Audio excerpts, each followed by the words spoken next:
5절부터 13절까지입니다.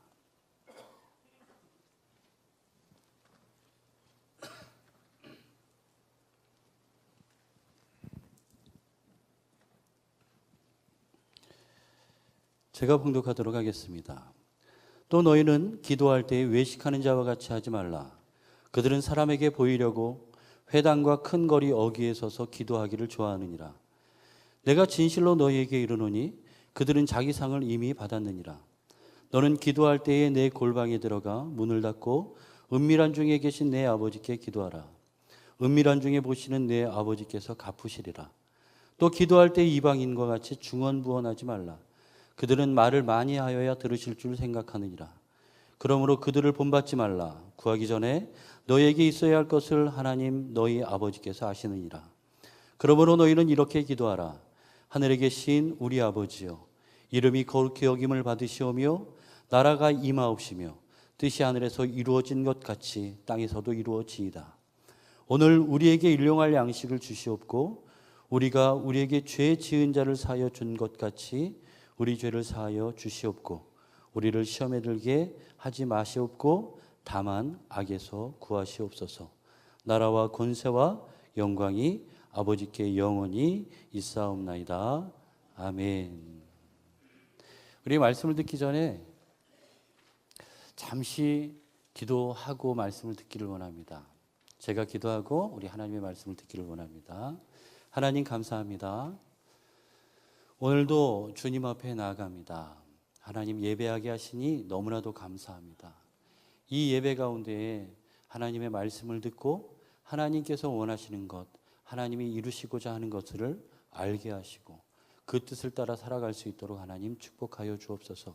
삶의 여러 가지의 모습들로 살아가다가 이 예배 가운데 나온 주님의 성도들 마음 가운데에 혹 위로가 필요한 자들 말씀으로 위로하여 주시고 격려가 필요한 자들 말씀으로 격려하여 주셔서 또한 말씀으로 축복하여 주셔서 삶의 모든 집안에 주님의 말씀으로 승리하는 주의 백성들 되어질 수 있도록 축복하여 주옵소서. 예수님의 이름으로 기도합니다. 아멘.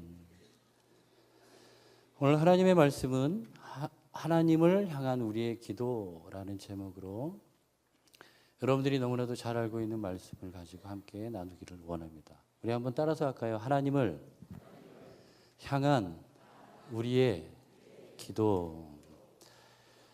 예수님께서는 바리새인들로부터 율법을 어겼다는 지적을 많이 받으셨습니다. 하루는 밀밭 사이를 지나가시는데 제자들이 밀밭 사이를 지나가다가 그들의 생활이 곤고했던 것 같습니다. 아마 밀밭 사이를 지나가다가 그들의 손을 이렇게 뻗어서 걸리는 밀밭들을 이렇게 훑으면서 갔겠죠. 근데 손에 걸리는 이 밀밭 그 사이의 밀들을 손에 넣고 비벼서 까서 먹게 됩니다. 이 모습을 본 바리새인들은 이 예수님의 제자들을 향해서 너희들이 율법을 어겼다라고 이야기합니다. 그리고 예수님을 공격합니다. 예수님께서 하나님의 말씀을 잘 따르지 않는 사람으로 혹은 지도자로 랍비로 그렇게 업신이 여겼습니다. 그리고 하루는 길을 가고 계신데 한쪽 손이 마른 자를 만나게 됩니다. 손이 한쪽이 마른 이 사람을 보고 예수님께서는 긍휼의 마음을 베풀어 주셔서 이 사람의 손을 고쳐주시게 됩니다. 그런데 이 사건을 보고도 바리새인들은 어찌 그렇게 할 수 있겠느냐라고 따집니다. 아무리 생각해봐도 상식적으로 어려운 사람들을 도와주는 것이 뭐 그리 나쁜 것인가요? 그런데 바리새인들은 잘못됐다고 지적하고 있습니다. 그리고 하루는 또 길을 걸어가고 계셨는데 누군가가 예수님의 옷자락을 만지는 것을 예수님이 알게 되었습니다. 뒤를 돌아보니까 18년 동안 혈루증을 앓았던 여인이 예수님의 옷자락을 만지고 나아지는 일들을 겪게 되었던 것입니다. 여러분들 혈루증은 아래 하혈하면서 계속 고통 가운데 있었던 이 여인, 많은 돈을 주고 의사를 찾아가서 병도 고쳐보겠다고 그렇게 했지만 결국에 고치지 못했던 여인입니다. 이 여인에게 우리가 쉽게 얘기할 때 이 여인에게 한 가지 바라는 것이 있으면 무엇이겠습니까? 라고 이야기할 수 있는데 여러분들 우리의 마음속에 벌써 답이 있습니다. 바로 그 지긋지긋한 혈루증이 낫는 것입니다. 그런데 이 여인이 예수님의 옷자락을 만지고 나았습니다. 나았으면 여러분들 예수님을 높이고 예수님을 찬양해야 되는데 바리새인들은 그것을 보지 않고 지금 예수님에게 율법을 어겼다라고 이야기하고 있는 것입니다. 제가 이 세 가지의 사건들을 여러분들에게 말씀드렸는데 이 세 가지의 사건들은 공통점이 있습니다. 다 안식일에 있었던 일입니다. 그러면서 성경은 이 일들에 대해서 이야기할 때 그날은 안식일이었다라고 이야기합니다.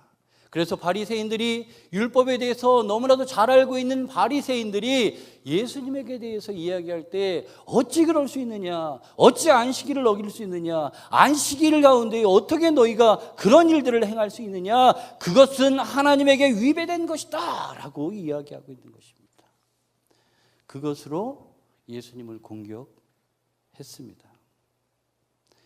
그런데 예수님은 전혀 다른 방식으로 그 사람들을 대하십니다. 많은 사람들은 이 안식일을 어겼다라고 이야기하는 이 사람들의 모습을 통해서 그게 옳을 것이다 라고 동조했을 법도 한데 오늘 하나님의 말씀 그리고 하나님의 말씀을 전체적으로 다 이해하면서 우리가 들을 때에 예수님은 이러한 말씀들을 하십니다. 안식일은 사람을 위하여 있는 것이다. 너희들이 양 한 마리가 구덩이에 안식일 날 빠졌다면 그 구덩이에 빠진 양을 살리겠느냐 안 살리겠느냐 라고 질문하시면서 안식일 가운데 하나님의 긍휼을 베푸시는 것이 당연하다라고 이야기하고 있습니다. 그러나 당시의 사람들은, 당시의 바리새인들은, 당시의 유대인들은 하나님의 율법을 이야기하면서 하나님의 율법 안에 하나님의 사랑을 가두었습니다. 율법을 지키고자 하나님의 사랑을 바라볼 수 없는 상황들로 몰고 가고 있었습니다. 지금 예수님께서는 하나님 자신이기 때문에 하나님을 누구보다도 더 잘 알고 계신데 그 하나님의 마음을 가지고 긍휼을 베푸십니다. 그래서 밀밭 사이로 지나가던 이 배고픈 제자들이 예수님을 따라다니고 이렇게 있을 때 손마른 자가 고쳐지고 18해 혈루증을 앓고 있던 여인이 고침을 받게 됩니다. 이것은 예수님의 마음에 하나님의 긍휼하심이 있었기 때문에 가능한 것입니다. 이토록 다른 사람들의 가치, 다른 사람들의 관습, 다른 사람들이 맞다고 생각했던 것들을 한꺼번에 깨부십니다. 한꺼번에 다 파하십니다. 이것을 이렇게 표현합니다. 따라합니다. 혁신이라고 이야기합니다. 여지껏 지켜왔던 그 관습들을 다 깨고 묵은 관습들을 다 깨고 새롭게 맞이하는 이 하나님의 그 사랑의 법칙 안에서 예수님은 안식일이 사람을 위하여 있는 날임을 선포하시는 것입니다. 이러한 혁신의 마음 가운데서는 하나님의 마음을 좀 이해할 수가 있습니다. 왜냐하면 하나님께서는 사람을 사랑하고 하나님이 창조하신 그 인간들을 향해서 그토록 불타는 그 마음이 뜨거웠기 때문에 그 안식일에도 그 마음을 숨길 수가 없었던 분이십니다. 안식일에 사람들이 수근수근 될 걸 알면서도 하나님의 아들 예수님은 그 마음을 안식일 가운데 행하셨던 분이십니다. 다시 말해서 무엇이 진정으로 바른 것인지, 무엇이 하나님의 법도 가운데 옳은 것인지를 행하셨던 분이십니다.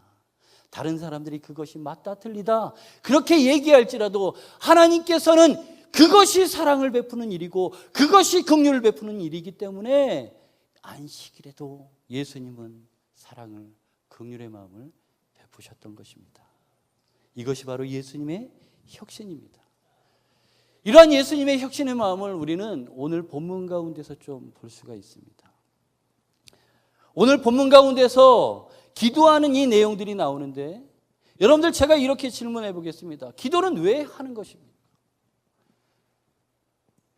제가 짐작은 했습니다만 아무도 대답하지 않을 거라는 기대를 다시 한번 묻겠습니다. 여러분들 기도는 왜 하는 것입니까? 여러분들 아침에 집에서 나올 때 기도하신 분들 분명히 계실 것입니다. 그죠? 오늘 여러분들은 예배 가운데 나가면서 다 같이 묵도함으로 그러면서 하나님 앞에 기도를 드렸습니다. 그리고 여러분들은 예배가 끝나고 공동체 모임이나 각 부서의 모임을 가운데에 여러분들이 모일 때에 다 같이 기도합시다. 다 같이 기도함으로 마치겠습니다. 이러면서 여러분들은 기도를 할 것입니다. 여러분들의 모든 생활 가운데 기도는 뗄래야 뗄 수 없는 것입니다. 그래서 질문하겠습니다. 기도를 왜 해야 하는 것입니까? 기도를 왜 해야 하는 것이냐 말입니다. 맨날 그렇게 기도하고 살아가는 우리들에게 기도가 왜 해야 되는지 우리는 알고 있으면서도 자신 없게 대답합니다.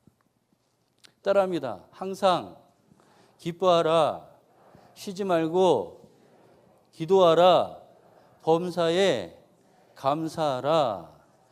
데살로니가 전서 5장 16절부터 18절에는 이렇게 얘기하십니다. 그것이 하나님의 뜻이다 라고 말씀하시면서 쉬지 말고 무엇하라고요? 기도하라 라고 이야기하고 있는 것입니다. 쉬지 말고 어떻게 기도합니까? 라고 질문할 수 있지만 이것은 시간적으로 24시간 계속해서 무릎 꿇고 혹은 엎드려서 기도하라는 것이 아닙니다. 계속적으로 하나님과의 관계를 유지하고 하나님 안에 머무르며 하나님이 원하시는 것에 초점을 맞추고 살아가라고 하는 이야기입니다. 여러분들 요즘에 우리 생활 가운데 꼭 필요한 것이 하나 있습니다. 언젠가부터 이것은 우리 손에서 뗄래야 뗄 수 없는 것이 있습니다. 뭐죠? 혹시 여러분들 중에 남편이요, 아내요 이렇게 대답하시는 분들이 계시다면 그 마음 예수님 재림할 때까지 꼭 간직하시기 바랍니다. 네. 여러분들 휴대폰이에요. 휴대폰. 그렇죠? 지하철을 타면 많은 사람들이 예전에는 뭐 옆에 분들하고 얘기하고 막 제가 어렸을 땐 그랬었던 기억이 납니다. 그런데 요즘에는 지하철을 타면 그래 반가워 뭐 이렇게 얘기하다 딱 타고 두 자리가 딱 나면 서로 연인인 것 같음에도 불구하고 둘이 핸드폰을 꺼내서 이렇게 봅니다. 그렇죠? 여러분들 이 휴대폰이 요즘 시대에 되게 중요한 시대가 되었습니다. 그리고 없으면 안 되는 것이 또 되고 있습니다. 뭐 휴대폰에는 여러 가지 기능들이 있죠. 뭐 문자의 기능도 있고, 뭐 인터넷도, 그리고 또 사진을 찍을 수도 있고, 또 여러 가지 기능들이 있어서 우리의 생활 가운데 되게 밀접하게 지금 연결이 되어져 있습니다. 아마 여러분들에게 휴대폰 오늘 꼭 갖고 오셨는데 오늘부터 가지고 다니지 마십시오라고 얘기하면 안 됩니다. 제가 약속에 전화도 받아야 되고 또 긴급한 일들이 있어서 꼭 필요합니다라고 아마 얘기하는 분들도 계실 것입니다. 휴대폰이 우리 생활 가운데 이토록 밀접하게 다가와 있습니다. 이쯤에서 제가 다시 한번 묻겠습니다. 기도는 왜 해야 하는 것입니까? 기도는 우리의 호흡이기 때문에 하는 것입니다. 기도는 우리의 생명이기 때문에 하는 것입니다. 기도는 그냥 말 그대로 가다가 공기가 이렇게 쑥 들였을 때 그냥 들어 마시는 것처럼 기도는 그러한 것 같은 것입니다. 기도는 여러분들 기도하지 마십시오 라고 얘기하면 당장 죽을 것 같은 고통을 느끼게 되는 게 바로 기도입니다. 그리스도인들에게 기도는 꼭 필요한 것. 정말로 기도는 정말 우리의 생존에 꼭 필요한 것이어야 한다고 생각해야 된다는 것입니다. 여러분들 이 자리에 나오신 분들은 다 예수님을 주로 고백한 분들이십니다. 여러분들은 쉬지 말고 끝까지 기도할 수 있는 분들이 되시기를 예수님의 이름으로 축원드립니다. 기도는 우리 생활 가운데 너무나도 중요한 거예요. 여러분들 집에 이렇게 나오다가 갑자기 교통카드를 빼먹고 오든지 아니면 휴대폰을, 그것보다 더 중요한 겁니다. 비교가 어떻게 그렇게 할 수 있냐고요? 요즘에 그리스도인들이 그렇습니다. 기도를 마치 그렇게 여기고 있습니다. 기도를 왜 하냐는 이 질문에 여러분들은 다 알고 있지만 대답을 함으로써 여러분들의 마음 가운데 다시 한번 되새겨야 합니다. 기도는 우리의 호흡입니다. 기도는 우리를 살리는 일입니다. 그렇기 때문에 기도해야 됩니다. 자, 여러분들 이러한 기도 가운데 오늘 말씀을 좀 듣기를 원합니다. 좀 나누기를 원합니다. 그게 세 가지로 좀 나눠서 좀 같이 나누기를 원하는데 우리 첫 번째 대지를 같이 한번 읽었으면 좋겠는데요. 다 같이 한번 읽겠습니다. 시작. 하나님의 백성으로 부름받은 우리들의 기도는 하나님을 사랑하는 기도여야 합니다. 오늘 본문을 통해서 저는 먼저 하나님의 백성으로 부름받은 우리들의 기도가 하나님을 사랑하는 기도여야 한다는 것을 말씀드리고 싶습니다. 마태복음 오늘 6장 5절부터 읽었는데 1절을 보면 이렇게 이야기하고 있습니다. 사람에게 보이려고 라고 시작하고 있습니다. 그리고 오늘 읽었던 본문에 보니까 또 너희는 기도할 때에 외식하는 자와 같이 하지 말라라고 이야기하고 있습니다.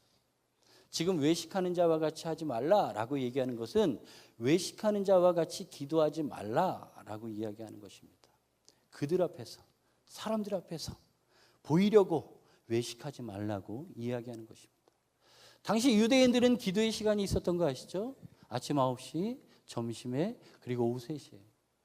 여러분들, 이 사람들은 무엇을 하든지 간에 하다가 그 시간만 되면 기도하는 습관이 있었습니다. 원래 이 기도는 무릎을 꿇거나, 이제 관례대로 보면, 원래 하던 습관대로 보면 무릎을 꿇고 기도하거나, 요즘 우리가 하는 거랑 똑같습니다. 그리고 또 앉아서 기도하거나 또 엎드려서 기도했습니다. 옛날에 영화를 보니까 다윗이 하나님 앞에 기도하는데 진짜 이 바닥에 우리 십자가처럼 이렇게 엎드려서 기도합니다. 하나님, 나를 불쌍히 여겨 주옵소서. 이렇게 기도하는데 그 마음을 하나님 앞에 아뢰는 것입니다. 납작 엎드리거나 낮은 자세로 하나님 앞에 나아가는 것입니다. 그런데 당시에 이 기도가 이제 습관이 되었던 많은 유대인들이 있었습니다. 그래서 길 어귀에 서서 시간이 되어서 기도하는 것인데 길 어귀에 서서 다른 사람들에게 과시용의 기도가 유행하고 있었습니다. 하나님, 아마 그들은 이것이 하나님께 드려지는 기도라고 생각을 했을지 모르지만 하나님이 보시기에 이것은 자신의 과시용이었습니다. 생명과도 같은 그 기도가 이 유대인들에게, 당시의 그리스도인들 혹 사람들에게 만연했던 모습들 중에 하나는 무엇이냐면 자기의 의를 드러내는 일이었습니다. 이러한 사람들을 향해서 예수님께서 이러한 단어를 쓰셨죠. 따라합니다. 외식. 우리 한 번만 더. 외식. 예수님께서 이 사람들을 향해서 외식이라는 표현을 쓰시는 것입니다. 너희들의 기도가 외식되었다라고 얘기하는 것입니다. 너희들의 기도가 무언가 잘못되고 있다라는 것을 지적하고 계신 것입니다. 그러면서 예수님께서는 오늘 하나님의 백성으로 부름받은 우리들의 기도가 하나님을 사랑하는 기도여야 한다는 그 첫 번째로 골방에 들어가는 것을 권유하십니다. 당시에 이스라엘 사람들은 로마의 지배를 당하고 있었습니다. 아마 지배를 당하고 있었기 때문에 부유한 생활을 하지 못했습니다. 끼니 때 되면 끼니를 걱정하는 사람들이 간혹 있었습니다. 간혹보다 많았었던 것 같습니다. 그래서 당시에 사람들 중에 남모르게 행했던 일들이 하나가 있었는데 그것이 무엇이냐면 곡식 창고를 하나 만드는 거예요. 옆집도 그 옆집도 우리 사촌도 아무도 모르게 곡식 창고 하나를 탁 만들어서 그곳에 곡식을 쌓아두는 창고로 사용했던 것입니다. 그래서 이 곡식이 필요할 때 그 창고에 들어갈 때 이 사람들은 하나같이 이렇게 하는 거죠. 주변을 이렇게 살핍니다. 살피고 누가 있으면 안 들어가요. 그리고 누가 없으면 살피고 난 다음에 조용히 몰래 들어가서 곡식을 가지고 나와서 그 가족을 위해서 먹고 그 가족이 잘 살 수 있도록 했습니다. 여러분들, 이 곡식 창고에 들어갈 때 나 잠깐 곡식 갖고 올게요 이렇게 얘기하는 사람들이 없었습니다. 왜냐하면 매일 배고픈 삶 속에 이 곡식은 귀한 거기 때문에 다른 사람이 아닌 우리 가족이 먹어야 될 것이기 때문에, 혹은 어떤 상황 가운데 이것이 우리의 생존의 방법이 되기 때문에 여러분들 우리가 곡식을 나누겠습니다 라고 얘기하지 않았다는 것입니다. 이 곡식 창고에 들어갈 때는 조용히 은밀하게 들어갔다는 것입니다. 그것이 바로 골방이 의미하는 단어의 뜻입니다. 예수님께서는 이 곡식 창고에 들어가듯이 조용하게 은밀하게 들어가라는 것입니다. 아마 들어갈 때 그 모습을 상상해 보니까 뒤꿈치를 들고 이렇게 들어갔을 것 같아요. 들어가면서 우당탕탕 소리가 나면 탁 멈추고 숨을 죽이고 그리고 들어가서 그 남은 곡식을 가져다가 사랑하는 자식에게, 사랑하는 아내에게 나누어서 배불리 먹게 되었던 것입니다. 여러분들, 예수님께서 기도는 이래야 된다고 얘기하신 겁니다. 골방에 들어가는 기도가 되어야 한다는 것입니다. 우리가 늘 알고 있었던 이 골방, 예수님은 이 골방이, 이 비밀 창고가 우리의 기도의 처소가 되어야 한다는 것입니다. 아마 남자분들은 공감할 이야기입니다. 군대 갔다 온, 우리 장례식 때문에 지방을 다녀오면서 김일기 목사님하고 막 얘기하는데 뒤에 우리 전사님들 얘기하시는데, 그렇게 우리 전사님들은 제가 보면 한 병장쯤 되시는 것 같아요, 계급이. 왜냐하면 군대를 그렇게 잘 알아요. 어디에 입대를 해서 어디에서 며칠 지내고 어떻게 지내고 그걸 다 알아요. 자식들을 군대 보낸 그 옛날 10년 지나건 20년 지나건 그때 되면 이분들도 마치 군인인 것처럼 얘기합니다. 그러면서 이야기하는 내용 중에 하나가, 아이고 누가 뭐 해가지고 화장실에서 그렇게 먹었. 아십니까? 우리 남자분들은 옛날에 아마 저 때도 그랬어요. 초코파이가 이렇게 나눠지면 그걸 까가지고 내무반에서 못 먹었습니다. 제가 계급이 낮을 때는. 아마 지금은 그렇지 않습니다. 너무 좋아졌어요. 근데 그때는 이걸 까가지고 먹는데 걸리면 안 돼요. 왜냐하면 빠졌다는 얘기를 들어요. 저는 빠졌다는 게 뭔지 모르겠는데 아직도 잘 이해가 안 돼요. 뭐 초코파이를 먹는데 왜 빠졌다고 얘기하는지 모르겠어요. 그 초코파이 하나 때문에 빠져, 그 뜻이 아직도 이해가 안 되는데, 그런데 그것 때문에 저는 화장실에 앉아서, 화장실도 1번 사로, 2번 사로, 3번 사로 이렇게 부릅니다, 남자분들은. 그 사로에 앉아서 눈물을 머금고 그 마음으로 골방에 들어가려는 것입니다. 그러면 골방에 들어가서 어떻게 기도해야 하냐는 것이죠. 우리 주님은 골방에 들어가서 우리가 기도할 내용들에 대해서 얘기하시는데 중언부언하지 말라고 말씀하시고 계십니다. 여러분들 중언부언한다는 그 의미를 뭐 대략 아실 것입니다. 그냥 쓸데없는 말입니다. 막 아무거나 막 얘기하는 겁니다. 아무 의미가 담겨 있지 않는 이야기입니다. 뭐 쉽게 얘기하면 우리 아이들 뭐 다 보셨잖아요. 우리 배들교회 아이들이 얼마나 많은지 모르겠어요. 그죠? 주일만 되면 이 아이들 통제가 어려워요. 그 정도로 우리 교회는 아이들이 참 즐거운 교회입니다. 얘네가 여기서 뛰든 뭐하든 그렇게 혼내는 사람들이 없어요. 그죠? 뭘 하다가 뭐 꽝 부딪혀서 야 괜찮아 뭐 이러고 툭툭 털고 일어나게 그냥 합니다. 우리 교회 너무 정말로. 그리고 엄마는 분명히 저기 있는데 다른 사람이 돌봐줘요. 그죠? 주일날만큼은 정말 이 아이들은 모든 사람들의 아이입니다. 우리 배들교회 아이들이 됩니다. 얼마나 좋은지 모르겠어요. 뭐 우리 집에도 그렇게 큰 아이가 한 명 있어요. 벌써 7살이에요. 얘는 아침에 이제 그렇게 큰 아이가 이제 아침에 유치원 갈 때 화장하고 갑니다. 엄마 삔. 10년 뒤가 과히 기대가 됩니다.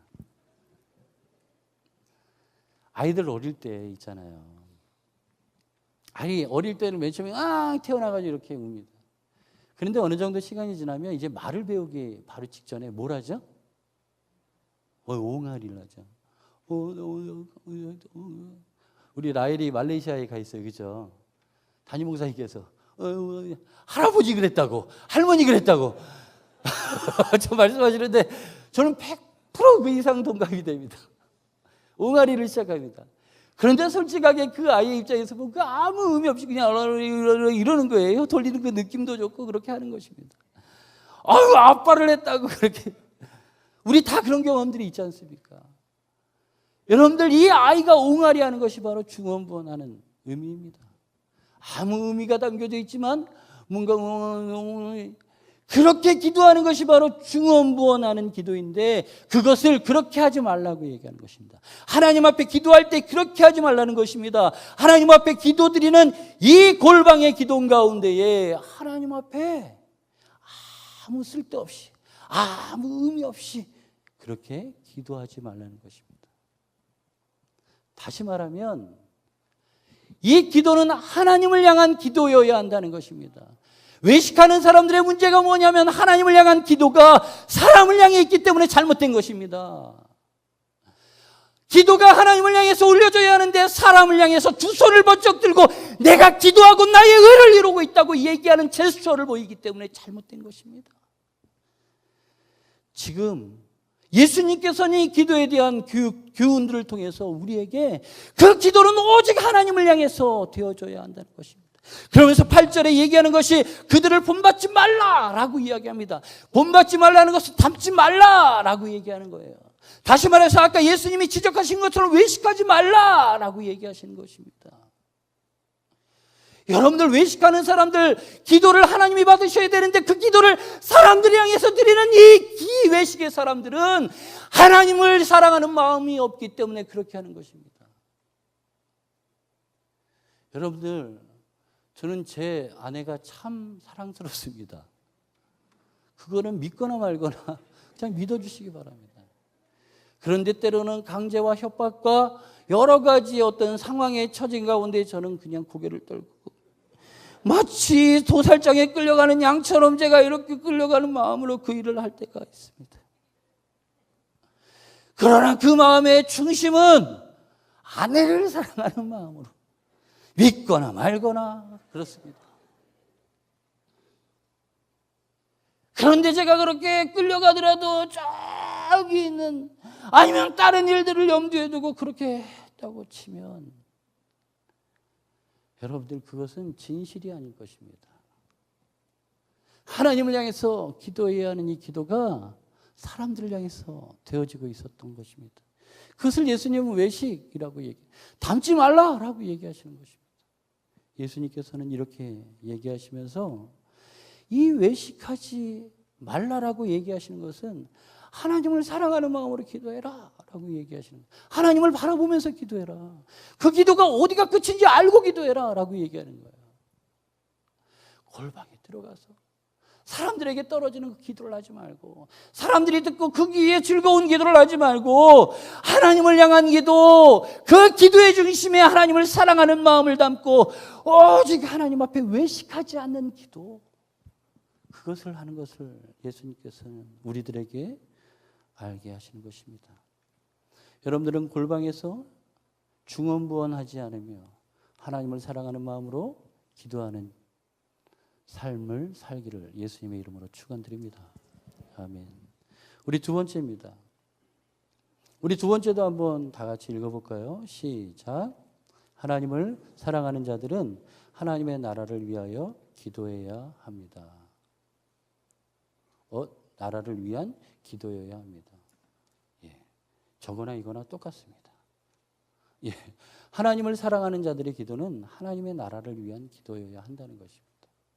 하나님을 사랑하는 자들, 이제 기도는 사랑이 전제가 되는 걸 우리 알았어요. 그렇죠? 그럼 그 사랑을 가지고 우리는 무엇을 기도해야 하냐는 거예요. 예수님께서 가르쳐 주시는 이 내용들, 오늘 너무나도 잘 알고 있는 게 지금 9절부터 나오죠. 하나님의 나라를 위한 기도가 어떻게 되어지고 있는지 한번 좀 살펴봤으면 좋겠습니다. 주님께서는 우리들에게 기도를 가르쳐 주시면서 모범적인 그 기도에 이렇게 외식하지 말라. 그러니까 너희들 기도가 무엇이 모델적으로 해야 되냐면 그러면서 이렇게 얘기하는 거예요. 그러면서 6장 9절에 그러므로 라고 시작합니다. 여러분들 초대교회, 그러니까 교회사 가운데서 주기도문을 외울 수 있었던 사람들이 따로 있었던 거 아시나요? 교회사 가운데서는 그러니까 예수님께서 교회를 세우시고 난 뒤에 교회가 쭉 지금까지 오면서 원래 그 초창기의 교회 그리고 그 이후에 어느 정도까지는 교회 안에서 어떠한 일들이 있었냐면 주님이 가르쳐 주신 이 기도는 아무나 외울 수 없었던 겁니다. 여러분들 이 주기도문을 할 수 있는 걸 영광으로 하셔야 됩니다. 어떤 사람들만 할 수 있었냐면 세례를 받은 자들, 그러니까 침례를 받은 자들, 예수 그리스도를 주로 고백하고 하나님의 아들입니다라고 고백한 사람들, 이 사람들이 공동회 가운데 모여서 하늘에 계신 우리 아버지요라고 고백할 수 있었던 것입니다. 여러분들 축복인 줄 아시기 바랍니다.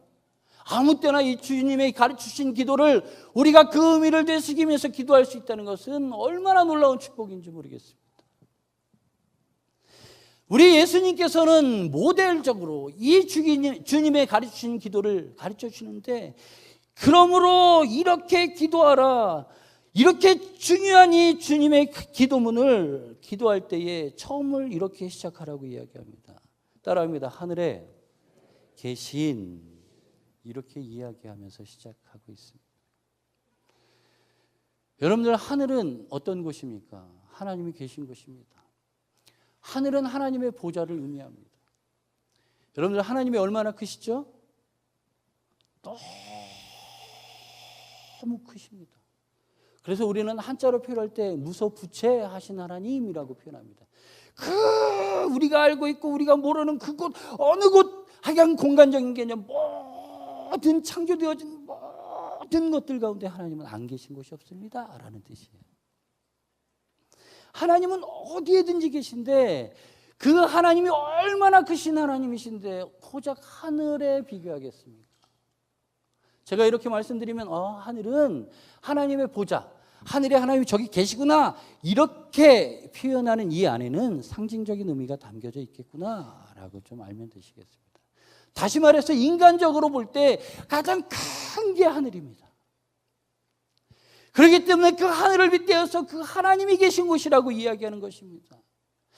사람들이 알고 있는 가장 큰 것 가운데 하나님이 계시다고 얘기하는 이 내용을 통해서 사람들은 하나님이 위엄이 있으시고 하나님의 그 절대적인 놀라운 하나님의 주권을 우리 가운데 행사하시고, 하나님은 우리가 표현할 수 없을 만큼 크신 하나님이시다는 것을, 절대적인 권위를 갖고 계신 하나님이신 것을 고백하고 있는 것입니다. 그래서 예수님은 하늘에 계신이라고 이야기하면서 그 하나님이 어떠한 분이신지, 그리고 그 하늘에 계신 하나님은 우리를 창조하신 하나님으로서 오늘 저와 여러분들이 오늘 예배드리고 있는 이곳 가운데 올 수 있도록 인도하신 하나님이신 것을 우리가 고백할 수 있도록 하시는 것입니다. 우리는 피조물이 되어지고 하나님은 창조주 하나님이 되어주시고, 이것들이 명확한 질서 가운데에 고백하게 하십니다. 하늘에 계신, 그러면서 우리 예수님께서는 하늘에 계신 우리 아버지요 라고 기도할 수 있도록 우리 가운데에 말씀하십니다. 하늘에 계신 우리 아버지요. 그렇게 표현할 수 없고 담을 수 없는 그 하나님이 우리의 아버지가 되어주신다는 것입니다. 그 하나님이 우리의 아버지가 되어서 우리의 모든 삶을 다 주관하신다는 것입니다. 이것을 믿으시기 바랍니다. 이것은 하나님의 그 놀라운 권위가 우리 가운데에 나타나고 우리 가운데 스며나와 이제는 우리가 하나님과의 관계 가운데에 뗄래야 뗄 수 없는 사람들이 되었음을 고백하게 하는 것입니다. 요한복음 14장 6절입니다. 예수께서 이르시되 내가 곧 길이요 진리요 생명이니 나로 말미암지 않고는 아버지께로 올 자가 없느니라. 요한복음 1장 12절입니다. 영접하는 자 곧 그 이름을 믿는 자에게는 하나님의 자녀가 되는 권세를 주셨으니, 할렐루야. 그 놀라운 권위 가운데 있는 하나님을 우리가 범접할 수 없는 영역 가운데 우리가 있는데, 그러한 우리들이 하나님으로 나갈 수 있는 통로를 열어주셨다는 것입니다. 예수 그리스도로 말미암아, 예수님이 길 되시고 진리 되시고 생명 되심으로 말미암아 하나님의 자녀가 될 수 있도록 해주셨다는 것입니다. 하나님이 우리의 아버지 되십니다. 우리가 날마다 드리는 이 기도들이 단순한 기도가 아닙니다. 여러분들, 날마다 드리는 이 기도가 정말로 보잘것없는 기도가 아닙니다. 하나님이, 그 놀라운 하나님이, 우리를 창조하신 그 하나님이 우리의 숫자적으로, 우리의 개념적으로, 우리의 마음적으로 이해할 수 없는 그 놀랍고 크고 그 광대하신 하나님이 우리의 아버지가 되어주신다는 것입니다. 이렇게 하나님을 아버지로 고백할 수 있도록 부르시는 하나님께서는 우리들을 하나님의 나라를 위해서 계속적으로 기도하게 하시는데, 하나님의 나라, 이름과 나라와 뜻을 위해서 기도하도록 우리를 부르십니다. 놀랍지 않습니까? 피조물인 우리들이 하나님의 사역에 동참할 수 있도록, 하나님이 이루시고자 원하는 것들을 위해서 기도할 수 있도록 부름받았다는 것입니다. 오늘 앉아있는 저와 여러분들이 이렇게 예배를 드리면서 혹은 여러분들의 삶의 처소에서 기도하는 그 일들이 하나님의 뜻을 이루는 일들이 되어진다는 것입니다. 예수님은 이것을 알게 하십니다. 하늘에 계신 그 하나님의 계획하심이, 그 구원의 계획하심이 우리의 기도를 통해서 하나님은 이루시기를 원하신다는 것입니다. 여러분들, 저는 가끔 가다가 오가면서 우리 교회 안에서 어르신 목사님들을 좀 뵐 때가 있습니다. 그러면 그 목사님들 제가 어디 이게 줄이 되나요? 안 되죠. 그러니까 멀찌감치 안녕하십니까 인사를 드리고 그렇게 하는 겁니다. 너무 일정이 바쁘시잖아요. 그래서 일정을 보시고 그렇게 하십니다. 아마 그분이 갑자기 저를 불러서 이건희 목사 총회에서 이런 일을 하고 있고 교단에서 이런 일을 하고 있는데 와서 해 라고 얘기한다면 저는 너무 기쁘겠죠. 혹은 나라 일을 하는 사람들이, 혹은 우리 교회 담임 목사님이 집사님, 권사님, 장로님, 전사님 이번에 이런 일이 있는데 같이 힘을 합시다. 얼마나 기쁘겠습니까? 그런데 하나님이, 하늘에 계신 그 하나님이, 놀라운 권위를 갖고 있는 그 하나님이, 놀라운 능력을 갖고 계신 그 하나님이, 창조주 하나님이 저와 여러분들을 하나님의 이름의 거룩함을 위하여, 하나님의 통치가 이루어지는 나라를 위해서, 하나님의 구원의 계획을 이루시는 그 뜻을 위해서 간구하도록 저와 여러분들을 부르셨다는 것입니다. 예수님은 주님이 가르치시는 기도를 통해서 이것을 알게 하시는 것입니다. 외식하는 자들을 향해서 그것이 정답이다라고 얘기하시는 거예요. 외식하는 자들 통해서 하나님을 바라보고 기도하는 내용들이 이러한 것들이 돼야 돼라고 모델적으로 제시하는 것입니다. 그러면 주기도문만 해야 되겠네요. 모델적입니다. 이것을 바탕으로 여러분들은 이러한 내용을 토대로 기도할 수 있어야 한다는 것입니다. 그것이 제가 원하는 것이 아니라 우리 예수님이 원하시는 것입니다. 아까 외식하는 자들은 하나님을 사랑하지 않는다고 얘기했습니다. 너무 극단적일 수도 있겠지만 하나님을 사랑하지 않는 것 같습니다. 왜냐하면 하나님께 향한 마음이 없기 때문에. 하나님의 나라, 하나님의 이름, 하나님의 뜻을 위해서 간구하는 저와 여러분들이 하나님의 사역 가운데에, 이 사역은 우리의 기도가 필요 없습니다. 그런데 하나님은 사랑과 긍휼의 마음으로 하나님의 사역 가운데 우리를 불러주신 것입니다. 함께 하자. 같이 하자. 나의 사역에 너를 초대한다. 라고 불러주신 것입니다. 하나님을 사랑하는 사람들은 하나님의 통치가 이루어지는 나라를 위하여 기도할 수 있어야 합니다. 예수님은 이러한 모습이 저와 여러분들 가운데 있기를 원합니다. 이러한 모습이 저와 여러분들 가운데 있기를 축원드립니다. 할 수 없어요, 우리가. 저는 늘 강조하는 것. 우리가 뭔데 해요, 이거를. 하나님의 권위가 얼마나, 어디 소쿠리에 담을 수 있는 그 크기도 아니고, 우리의 주머니에 넣어가지고 뭘 어디 옮겨갈 수도 있는 것도 아닌데, 어떻게 감당합니까? 오늘 예배 끝나고 돌아가면서, 당신이만 이렇게 싸울 수도 있는 사람들도 있는데, 오늘 집에 가가지고 이놈의 자식이 확 그냥 이럴 수 있는 사람도 있는데, 혹은 일을 하다가 만난 사람을 향해서 이 나쁜 놈은 이렇게 얘기할 수도 있는데, 근데 그런 저희들이 하나님을 사랑하는 사람으로 부름받았고 하나님의 통치가 이루어지는 나라를 위해서 기도할 수 있는 사람으로 부름받았습니다. 이러한 은혜가 저와 여러분들 가운데 있기를 축원드립니다. 아멘. 세 번째입니다.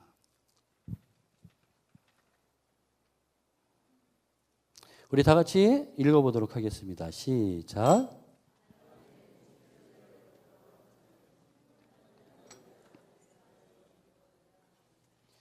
하나님의 통치를 위하여 기도하는 자들의 기도는 하나님의 나라를 사는 기도여야 합니다. 하나님의 나라를 위해서 기도해야 된다고 금방 말씀드렸습니다. 그 하나님의 나라는 하나님의 권위 가운데에, 하나님의 놀라운 가운데에, 하나님의 구원의 계획 가운데에 이루어지는 하나님의 나라입니다. 그 하나님의 나라를 위해서 저와 여러분들이 기도해야 됩니다 라고 말씀드렸는데, 우리 세 번째는 그러한 하나님의 통치를, 그러한 하나님의 나라를 위해서 기도하는 자들은 하나님의 나라를 살아가도록 기도해야 한다는 것입니다. 언제? 오늘. 언제? 지금. 언제? 바로 이 순간. 하나님을 살아가야 된다는 것입니다. 우리의 기도가 그래야 된다는 것입니다. 하나님 앞에 높이는, 하나님 앞에 아뢰는 이 기도는 하나님이 원하는 기도여야 합니다.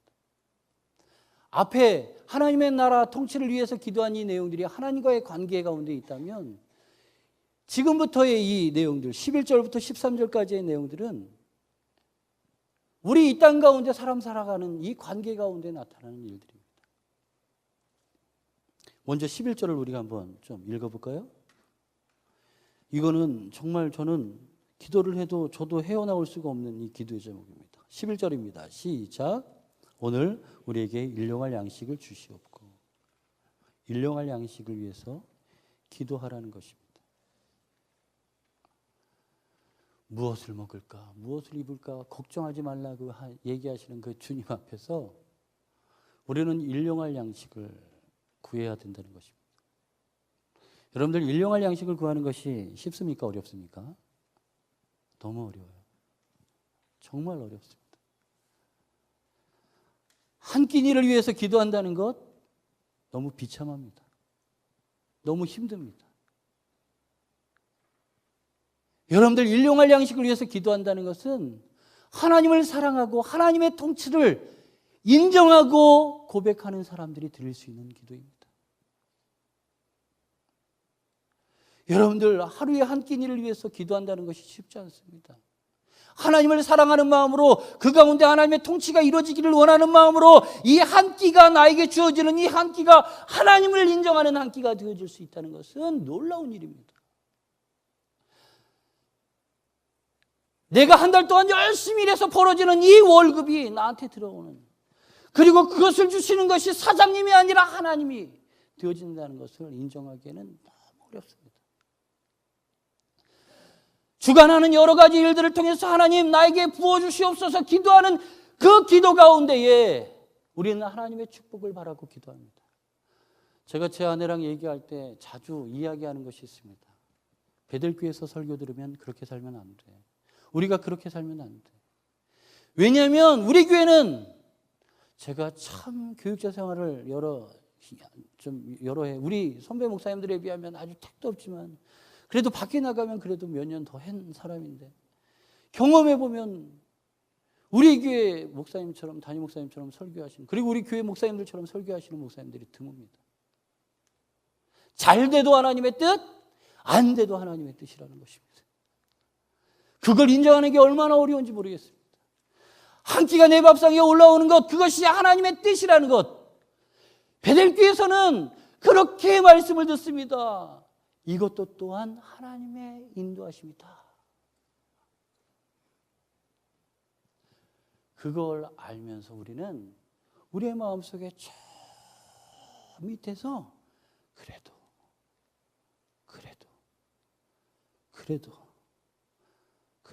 라고 기도하는 마음이 있다는 것입니다. 그것이 외식하는 것이고 그것이 하나님을 사랑하지 않는 마음이라는 것입니다. 그것이 하나님의 통치를 인정하지 않는 것입니다. 그것이 오늘 현재 그토록 인도하시는 하나님을 인정하지 않는 것이기 때문에 지금 현재 있는 그 자리가 하나님의 나라를 살아가지 못하는 현장이 되어지는 것입니다. 지금 있는 그 자리가 하나님의 나라가 되어지기 위해서는 지금 말씀드린 것은 그대로 거꾸로 하면 됩니다. 하나님이 하시는 일이구나. 하나님이 인도하시는 길이구나. 하나님께서 역사하시는 길이구나. 저는 예수님을 믿고 예수님을 따라가는 그리스도인들이 이렇게 고백하는 것을 좀 싫어합니다. 이게 개인적인 신앙입니다. 모든 아픈 것들에 대해서, 병에 대해서, 사단에 대해서 결부시키는 것을 전 극도로 싫어합니다. 극도로 성경적이지 않습니다. 왜냐하면 하나님의 구원의 계획 가운데 있는 저와 여러분들을 사단은 어찌할 수 없습니다. 그 또한 하나님이 인도하시는 것을 우리는 인정하면서 그 길을 가는 것입니다. 기도하는 것입니다. 시편 1장 1절부터 2절까지 보면 복 있는 사람은 악인의 길을 따르지 아니하며 죄인의 길에 서지 아니하며 오만한 자들의 자리에 앉지 아니하고 오직 여호와의 율법을 주야로 묵상하는 자로다. 우리의 삶 가운데 상에 올라가는 이 한 길을 위해서 하나님 앞에 구한다면 이 안에 또 다른 의미는 하나님의 말씀의 양식을 위해서 기도하라는 것입니다. 저 영원한 하나님의 나라에 들어가며 우리가 이 땅 가운데 날마다 성화되어지고 저 영원한 하나님의 나라에 들어가 영화되어질 때 그 순간 때까지 우리는 이 기도, 하나님의 말씀으로만 살 수 있습니다. 하나님, 우리가 이 땅 가운데 살아가며 저들과 타인들과의 관계 가운데에 우리는 오직 하나님의 양식, 하나님의 말씀으로 살아갈 수밖에 없습니다. 고백할 수 있어야 됩니다. 서로의 관계 가운데 우리가 또한 잘못하는 게 얼마나 많습니까? 서로의 밥그릇, 이 일용할 양식을 뺏기 위해서 치열한 전투를 벌입니다. 여러분들, 저는 여러분들이 너무나도 존경스럽습니다. 어찌하든 간에 한 달에 월급이 아니면 혹은 뭐 어떤 일을 하든 간에 근데 거기에서 그렇게 치열하게 하시는 모습들을 제가 보면 존경스럽습니다. 그러한 여러분들의 삶 가운데에 그 한 끼를 위해서 그렇게 쟁탈하는 그 삶의 연장 가운데에 하나님의 말씀으로 버틸 수 있도록, 하나님의 말씀으로 풍요로워질 수 있도록 하나님의 양식을 구해야 됩니다. 이 양식을 위해서 싸우다 보면, 이 양식을 위해서 경쟁을 하다 보면 여러분들 죄를 짓지 않습니까? 우리의 죄를 사하여 주시는 분이 하나님이심을 고백하라는 것입니다. 그걸 인정해야 합니다. 우리의 마음속에 덮어둔 그 죄들, 엄밀히 하나님만 하시는 그 덮어둔 그 죄를 하나님이 알고 계시다는 것입니다. 하늘에 계신 그 높으신 위엄 있으신 권위 있으신 그 하나님은 우리의 그 마음속에 죄악의 모든 것들을 다 아신다는 것입니다. 그 하나님 앞에 우리의 죄를 사해 주심을 구하라는 것입니다. 그리고 13절입니다. 다 같이 한번 읽어볼까요? 13절 시작. 우리를 시험에 들게 하지 마시고 다만 악에서 구하시옵소서. 나라와 권세와 영광이 아버지께 영원히 있사옵나이다. 아멘. 우리를 시험에 들게 하지 말아달라고 기도하라는 것입니다. 여기서 시험은 뭐 너무나도 잘 알고 있어요. 유혹입니다. 이 유혹의 그 주체는 누구냐면 사단입니다. 여러분들 그거 알고 계시죠? 여러분들이 이렇게 주님이 가르쳐 주시는 주님의 마음이 담긴 이 내용을 가지고 하나님을 사랑하면서 기도할 수 없도록 사단은 여러분들의 발목을 올가지어 넘어지게 하고 있다는 것입니다. 그 사단의 유혹에 넘어가지 않도록 기도하라는 것입니다. 이 땅 가운데 살아가면서 우리가 하나님 앞에 서지 못하도록 하는 이 모든 예상되어지는 이 일들을 통해서 주님은 먼저 답을 주시는 것입니다. 이렇게 기도하라는 것입니다. 이렇게 기도하라는 것입니다. 외식하는 사람들, 저 사람들 봐봐. 저 길 어귀에 서서 그렇게 기도하는 사람들 봐봐. 이 사람들이 당시의 문제는 아까도 말씀드렸듯이 유대인들의 덕목 중에 이 세 가지, 금식하고 기도하고 구제하는 일이 있었습니다. 그런데 마태복음의 6장 가운데에 유독히 나타나는 이 일들 가운데 예수님께서는 원하시는 것이 있습니다. 잘못된 것들이 바로잡히기를 원하시는 것입니다. 하나님의 방법이 아닌 것들이 바로잡히기를 원하시는 것입니다. 하나님의 방법대로 하지 않는 것이, 하나님의 방법대로 구제하지 않는 것이, 하나님의 방법대로 금식하지 않는 것이 지금 잘못되었다고 이야기하면서 무엇이 바른지 알게 하시는 것입니다. 특히 오늘 보면은 당시에 기도하는 사람들이 잘못된 기도의 내용으로 사람들 향해서 떨어지는 이 기도를 향해서 그들의 삶을 허비하고 그들의 마음을 허비하고, 혹은 어떤 사람들은 그게 진리인 양, 그게 진실인 양, 자신의 진짜의 마음인 양 살아가는 모습들 속아 넘어가 사단의 이 유혹에 넘어가는 이 불쌍한 사람들을 향해서 너희는 이렇게 기도하라고 말씀하시는 것입니다.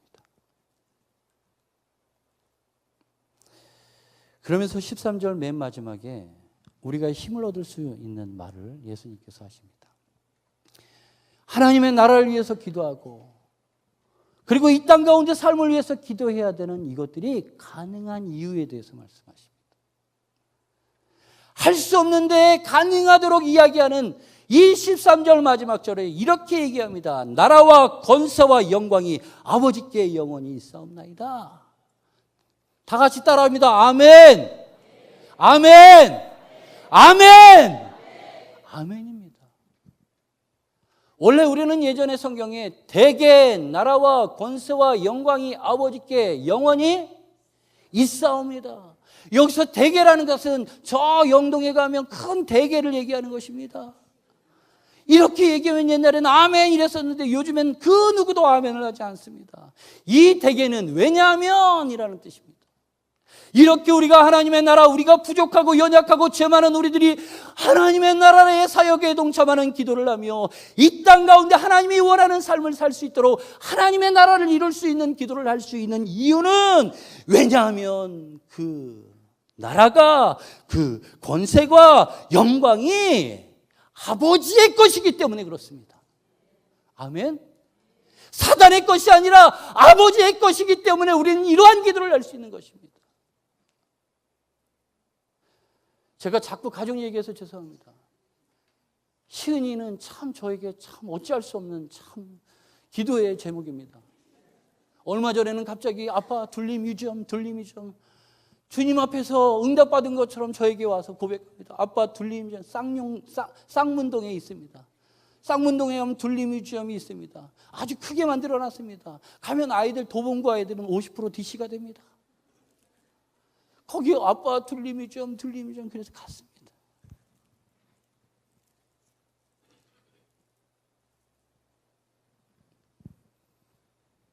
제가 옆집 아저씨라면 시은이 성격 아시는 분들 아시잖아요. 말 한마디 못 겁니다. 교회 분들이 용돈 만 원 이렇게 주면 아빠가 이러는 아이입니다. 누가 지나가다 이쁘다 그러면 엉덩이를 빼고 그렇게 씩 이러는 아이입니다. 그런데 집에 가면 빨개 벗고 목욕탕 야 아빠 이러고 돌변하는 아이입니다. 왜 그러겠습니까? 제가 아빠기 때문에 그렇습니다. 저는 교회에서 아이들을 가르치면서 아버지의 마음을 조금 이해했다고 생각을 했습니다. 근데 시은이를 나보니까 또 아버지의 마음이 이런 마음도 있구나. 조금 이렇게 더 이해할 수 있게 되는 것 같습니다.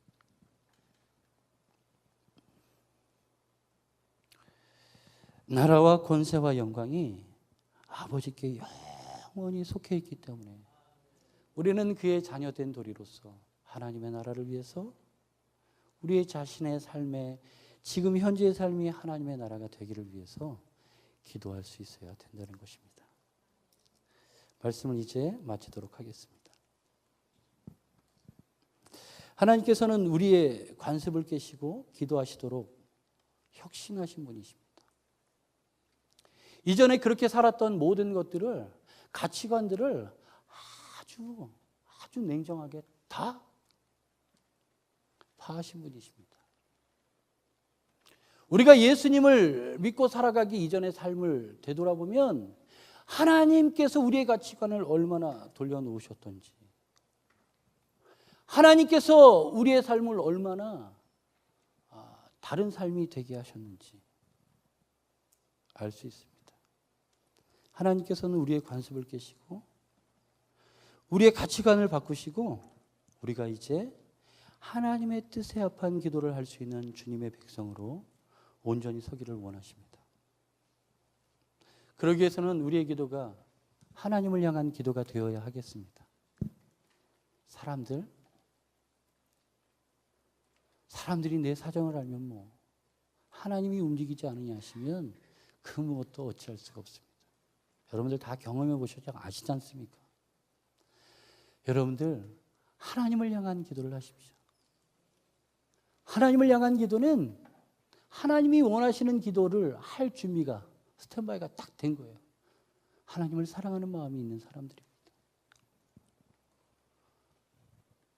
저와 여러분들이 주님께서 가르치신 이 기도의 내용들을 통해서 이 땅 가운데에 외식하지 않고 사람들을 닮지 않고 오직 예수님을 닮아가며 하나님의 거룩한 나라에 그 거룩하신 의미 가운데 우리가 사용되어지는 귀한 지체들이 되어지시기를 예수님의 이름으로 축원드립니다.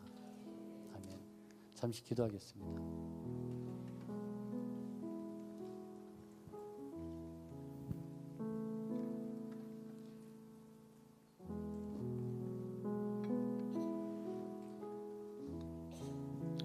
하나님, 우리가 얼마나 연약한지요. 하나님, 우리가 하나님을 얼마나 모르는지요. 하나님, 주님이 베풀어 주신 그 긍휼 앞에 우리가 얼마나 무릎을 꿇지 않았는지요. 우리가 하나님이 계신 그 하늘을 향해 우리의 두 손을 들지 않고 얼마나 살았는지요. 하나님, 이 이후의 삶들은 주님 기뻐하시는 삶이 되게 하여 주시옵소서. 이 이후에 만나는 모든 기도의 순간들 가운데에 하나님의 나라를 위하여 간구하며 이 땅 가운데 살아가는 우리의 삶에 하나님의 나라가 이루어지는 기도를 드리게 하여 주옵소서. 세상 사람들이나 구하는 그 외식적인 기도가 아니라 세상 사람들이나 원하는 그 중언부언 아무 의미 없는 기도가 아니라 하나님께로 정확하게 향하는 기도, 하나님의 마음 가운데에 정확하게 들리는 기도, 그리하여 하나님의 나라를 위하여 기도하며 그 기도 가운데 역사하시는 하나님의 은혜가 우리의 삶에 하나님의 나라로 이루어질 수 있는 놀라운 축복을 보게 하여 주시옵소서. 오늘도 이러한 마음을 가지고 주님 앞에 나아갑니다. 우리가 주님 앞에 나아갈 때에 또한 마음을 가지고 또한 물질을 드리며 하나님 앞에 나아갑니다. 이 시간 하나님 앞에 드리는 손길들을 축복하여 주시고 축복하여 주옵소서.